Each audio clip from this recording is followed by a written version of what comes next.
Getting the best from Chemistry Explained needs you to participate.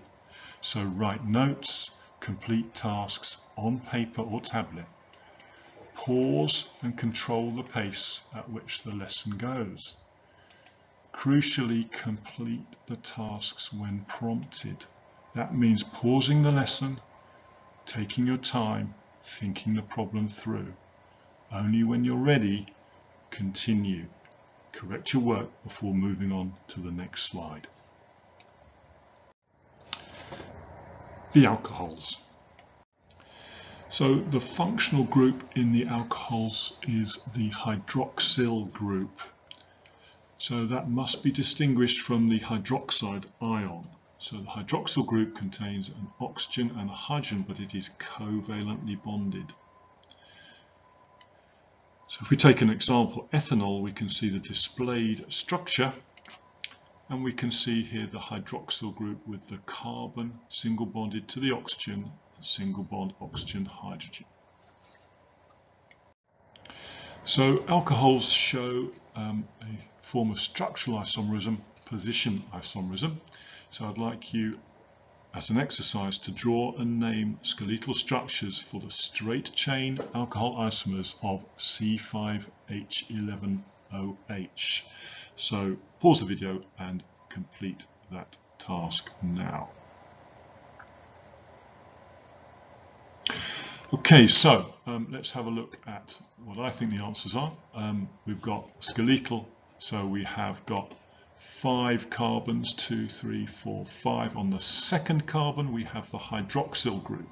So that would be pentan for 5 carbons in the longest chain, 2-ol. So we're positioning the hydroxyl group on the second carbon. Obviously, therefore, we can position the hydroxyl group on the first carbon of the pentane chain. So that is pentan 1-ol. And similarly, we can go to pentan 3-ol.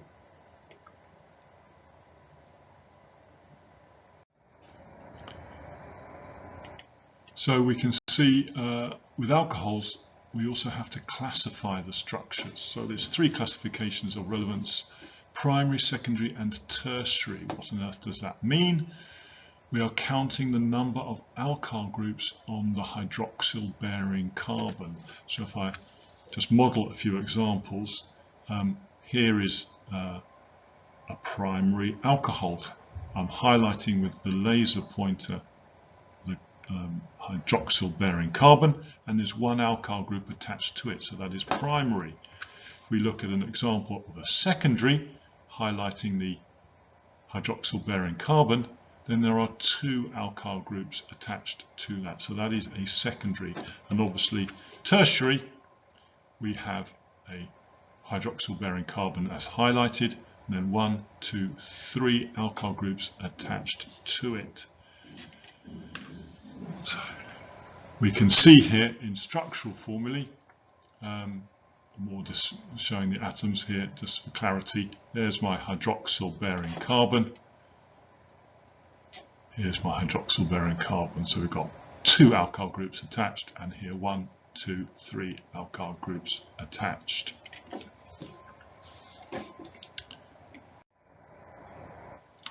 Okay, so if you would like to classify these alcohols as primary, tertiary, or secondary.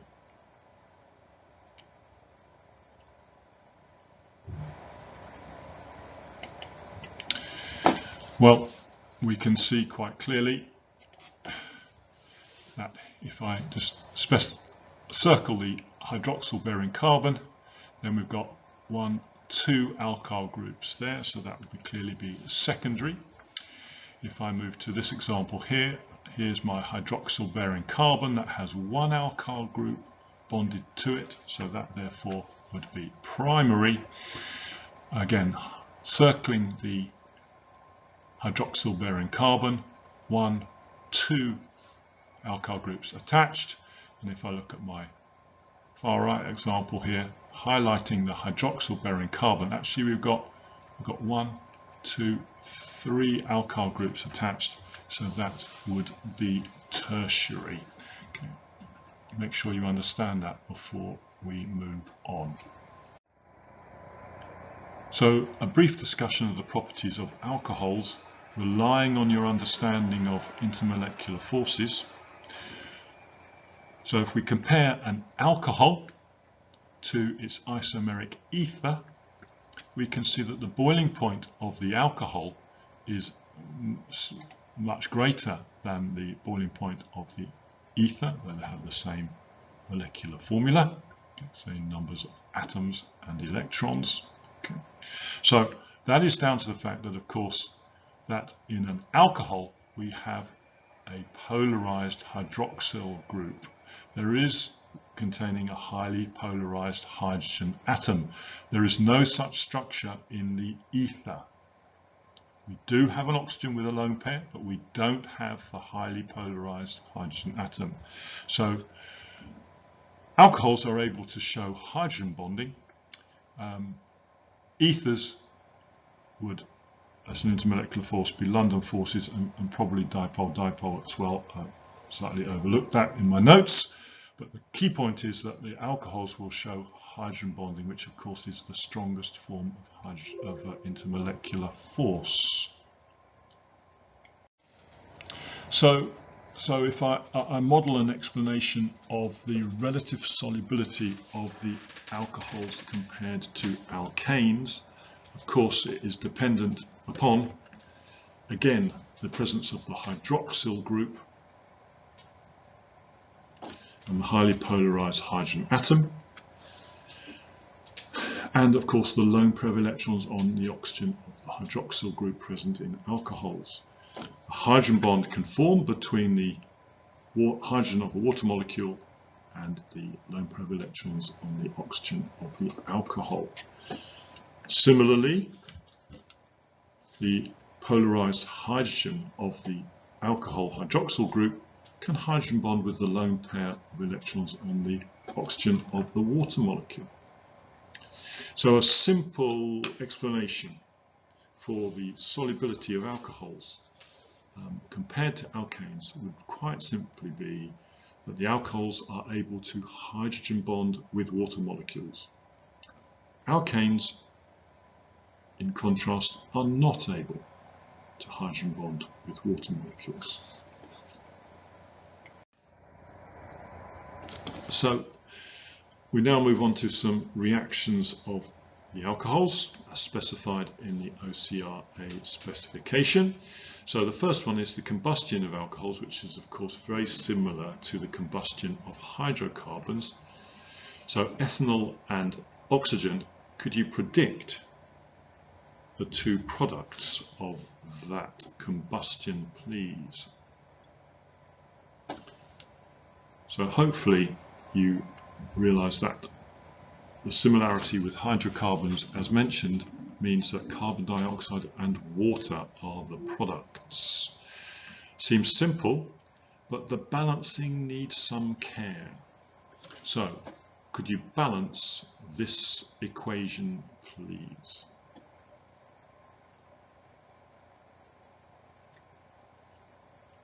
Okay, so what needs the attention in this is that there is an oxygen in the alcohol molecule, and that is often overlooked right up into year 13.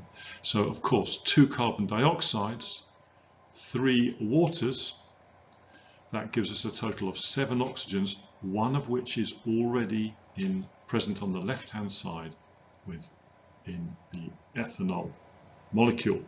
So we only need 3 dioxygens, 3 O2s, to balance the equation. That's a common source of error.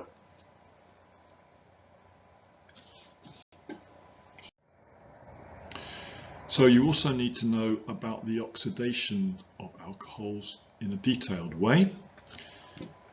And of course that is carried out by an oxidizing agent, to state an obvious truth. But we can represent that oxidizing agent, thankfully in OCR A, by an oxygen symbol within a square bracket in any balanced equations. So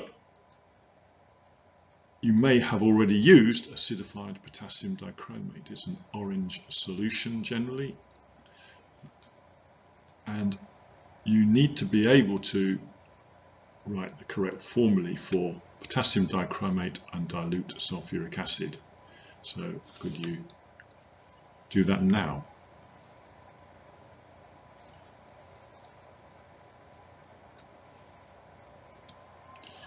So potassium dichromate, K2CR2O7, and sulfuric acid, H2SO4. So those must be known.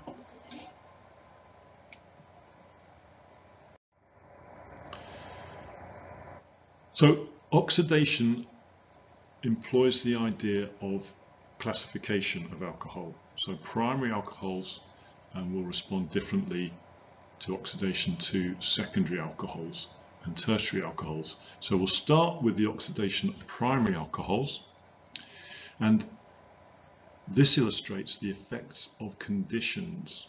So starting with the same primary alcohol and the same oxidizing agents, two different products are possible, dependent on the conditions under which the reaction is conducted.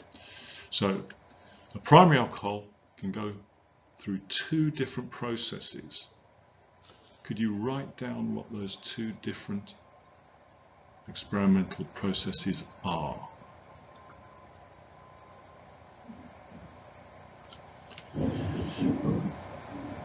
So continuing, the first one, of course, is the immediate distillation of the product.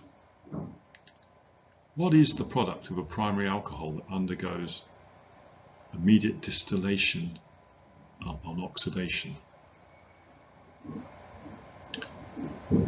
Product is, of course, an aldehyde. Now, the second process under which oxidation conditions can be conducted is heating under reflux.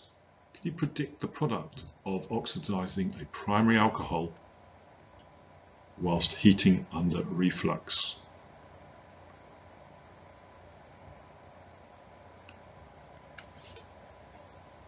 So that is the carboxylic acid. Now, of course, an aldehyde can then also be oxidized to the carboxylic acid, but you are expected to know that a primary alcohol under oxidation can form an aldehyde or a carboxylic acid dependent entirely on the conditions. Immediate distillation provides the alcohol. Immediate distillation provides the aldehyde, whilst heating under reflux will produce the carboxylic acid.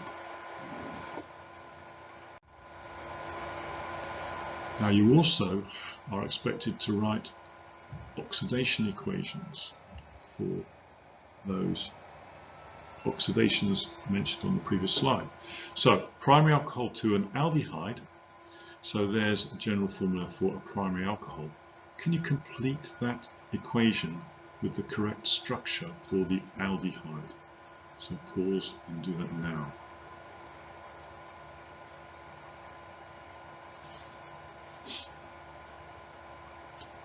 So here is the balanced equation.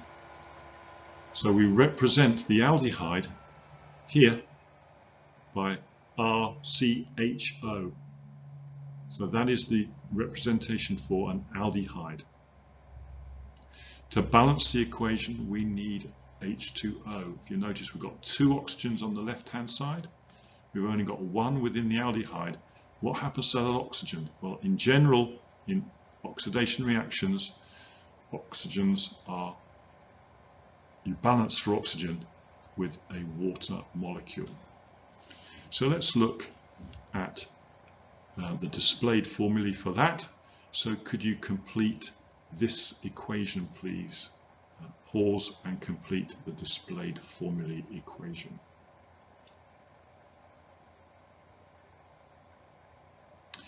So we would represent the aldehyde in that manner, and again we need to, I didn't do a displayed for water, it's not necessary. So one oxygen within a square bracket balances that equation, okay, to form the aldehyde, and this is the structural diagram for an aldehyde. However, as mentioned earlier, primary alcohols can be oxidized to carboxylic acids, so we need an equation for that. So there is my primary alcohol. Could you complete that equation, please, with the structural formula for the carboxylic acid formed and balance?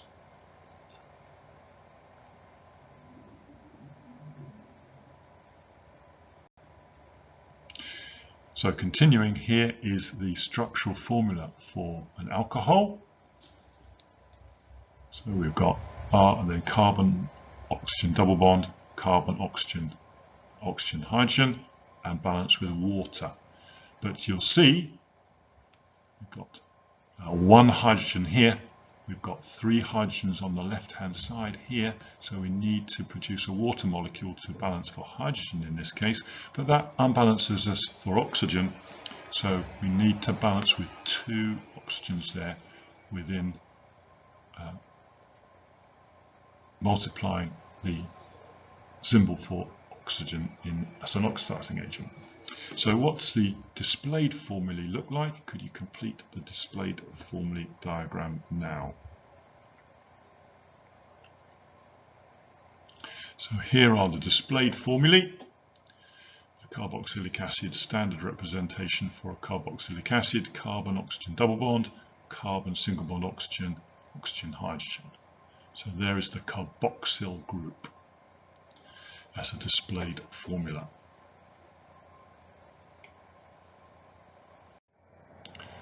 So I'd like to set to you a problem. Okay, so ethanol turns to ethanal. Write a balanced equation for this oxidation, so specifically ethanol to specifically ethanal. So write the balanced equation for this oxidation using the oxygen in a square bracket symbol and name the oxidizing agent, please. Pause the video and complete that task.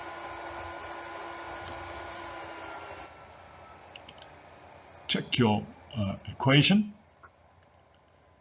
The oxidizing agent I've opted for first is, of course, acidified potassium dichromate. It's not a trick, it's always acidified potassium dichromate.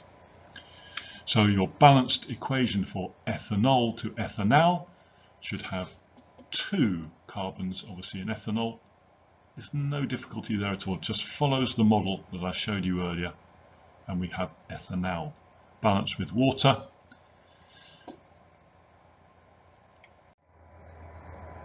So now pause the video and try this second problem: propan-1-ol to propanoic acid. Can you write the balanced equation and describe the colour change seen? See if you can recall that from your own lab work. So pause the video and complete that problem, please. Okay, so if I show you the balanced equation, propan-1-ol will have, of course, 3 carbons in it. So propanoic acid is shown on the right hand side, but if you recall, to balance we need 2 oxygens here. We need the 2 oxygens where I am highlighting. What is the colour change seen? Well, you may or may not know that orange dichromate turns green. If you don't, you need to note that down and memorize it. Hopefully you will meet that in your lab work. You should do if you are following OCR A specification.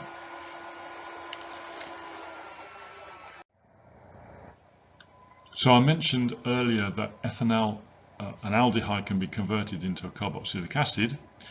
So consider ethanol into ethanoic acid. Can you write the equation for that and balance it, please?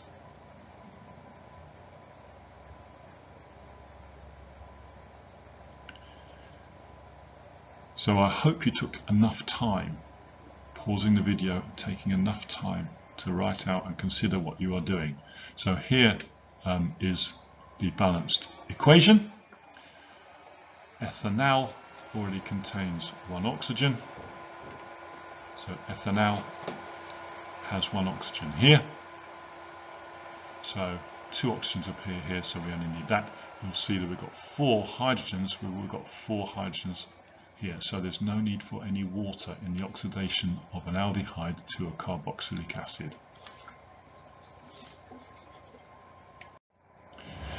So, as mentioned, the classification of the alcohol is a complication that needs to be fully appreciated in oxidation. So secondary alcohols have different products to primary alcohols. So secondary alcohols are oxidized by, I'd like you just to say to yourself or voice out or write down the oxidizing agent. It's not a trick. It is acidified potassium dichromate. And of course they go on to form not an aldehyde or a carboxylic acid but a ketone. So there is the structure, generalized structure for a ketone. Instead of having a carbon hydrogen here, we have 2 alkyl groups here and here. So the carbon of the carbonyl, so this could be referred to as a carbonyl bond. Carbonyl grouping, okay, is bonded to 2 alkyl groups. So that is different from an aldehyde if you look back, and that is known as the homologous series of ketones. Of course, the conditions are important. They are heating under reflux. There's no variation on that. So secondary alcohols are oxidized by acidified potassium dichromate to form the ketone by heating under reflux. So what does the reaction equation look like for a secondary alcohol? Well, that's how we would represent a secondary alcohol, propan 2-ol. Pause the video and complete that equation, please. So continuing, we would represent the ketone formed, propanone, as represented here, CH3CO. So here's my ketone group here. Got my carbonyl in the center of the molecule and balancing with water. However, I also like you to write displayed formulae for propan 2-ol to propanone. Pause and complete that task now. So continuing, here is the correct structure. There is propanone formed from propan 2-ol by oxidation. There is just one oxidation product for a secondary alcohol. So tertiary alcohol oxidation is nice and simple. For either an aldehyde, a ketone or a carboxylic acid to be formed, we would need to break one of these bonds. One of these bonds would have to be broken. They are carbon-carbon bonds and strong. So it is true to say that tertiary alcohols are resistant to, that's the terminology used in the specification, in other words, do not undergo oxidation reactions.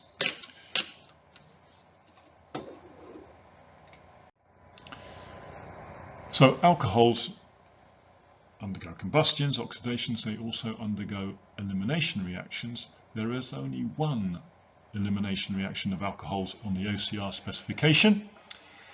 However, you're expected to know the general concept of elimination, which is the loss of a small molecule from a larger molecule. So we might take as our model the alcohol going to form an alkene and water. So the small molecule in question here is water. So ethanol, I'd like to suggest what the products of the elimination of water from ethanol would be.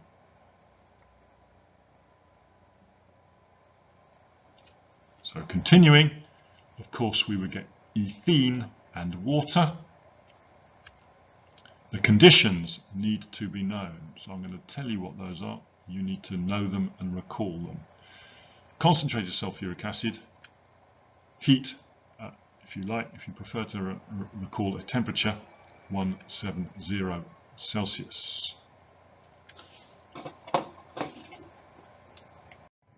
So I'm giving you a problem to solve. So pause the video and predict the organic product of the dehydration, that's the loss of water, another way of saying elimination of water.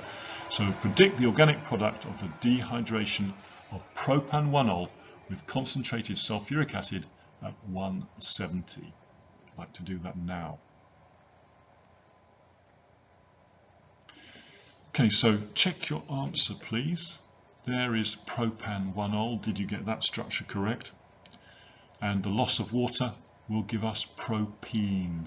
So the organic product would be propene. And of course, if we wanted a balanced equation, we'd balance that up with water.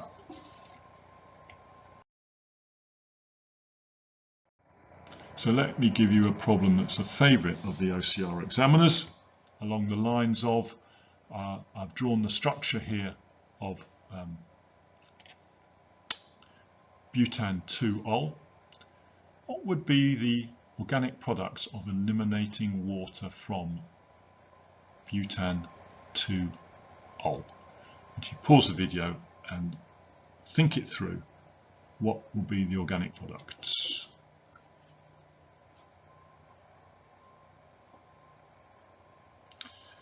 Okay, so one organic product is relatively straightforward. So we're going to shed water from, we're going to lose the hydroxyl group here, and we're going to lose a hydrogen from here, from this grouping here, and therefore we're going to form a double bond across carbon number 1 and number 2. So we would call that, of course, but-1-ene as the product. Now, if you weren't sure what the second product is, perhaps the name but-1-ene will prompt you. So if you're necessary, pause the video and predict the other product or products. So continuing, we have but-2-ene, of course.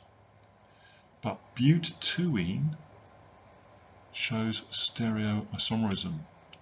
So we will have but-2-ene as per my left-hand version, and my right-hand structure is also but-2-ene.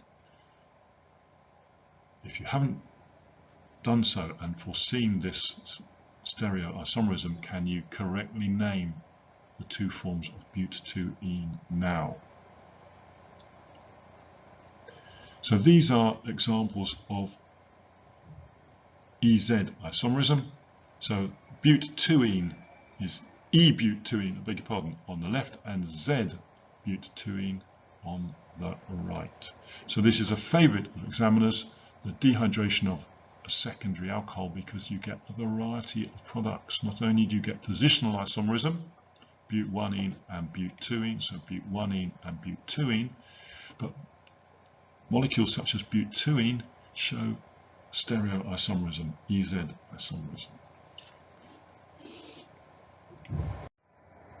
So alcohols also undergo substitution reactions, and these in the OCR specification at AS are limited to halide ions, which can be derived from a hydrogen halide. So you will either see an alcohol and a hydrogen halide following the haloalkane and the water, or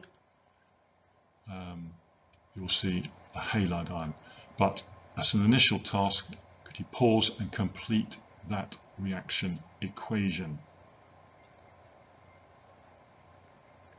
So here is the product. But as I mentioned, what's happened is the hydroxyl group has been removed and ends up in water. The hydrogen from the hydrogen halide is incorporated into the water molecule with the hydroxyl group, and the halide, any halogen X, replaces or substitutes for the hydroxyl group. So we have a haloalkane being formed. The reaction also takes place with halide ions, and you may see this equation. So would you like to complete that equation, please?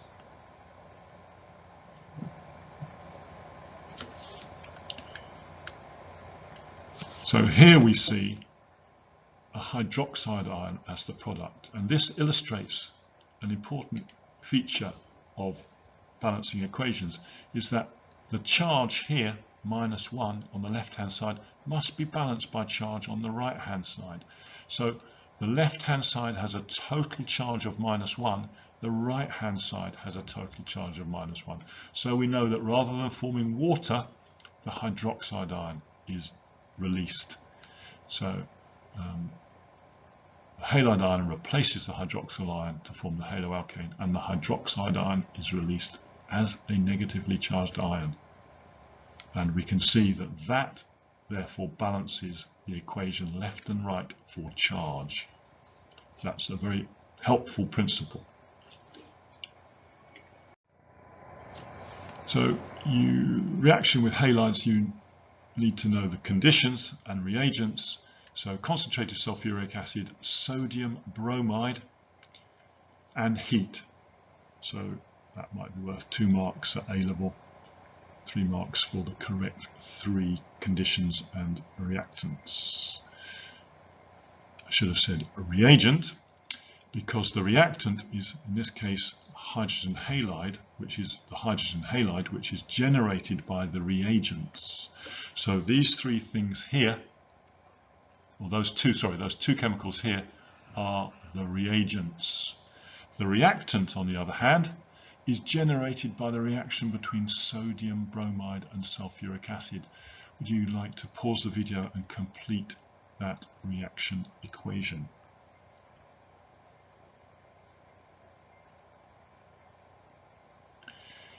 So here we form sodium hydrogen sulfate, very common in the reactions of sulfuric acid to form the hydrogen sulfate as a product, and we form hydrogen bromide.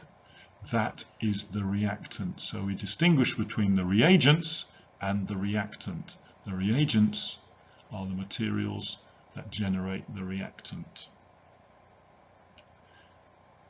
It's not possible to store hydrogen bromide successfully in a laboratory, so we need to make it in the test tube.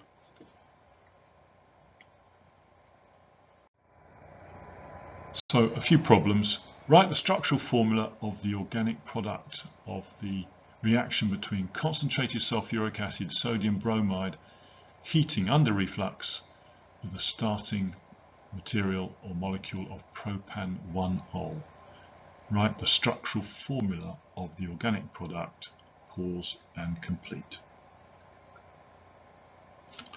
So here is the structural formula of the organic product. So you weren't asked for a displayed diagram, you were asked specifically for a structural formula. So that's the sort of thing that happens in an exam. So CH3, CH2, CH2, Br. Not asked for a balanced equation, we just want the structural formula of the organic product, and there it is. So final problem, draw the skeletal formula. So this time I'm suggesting you write the skeletal formula of the organic product of the same reagents and conditions as in the previous example with butan 2-ol. Pause and complete that task. So here is the skeletal formula of the organic product. We've got 1, 2, 3, 4 carbons, so that's butan, and 2 bromo, so it's 2-bromobutane.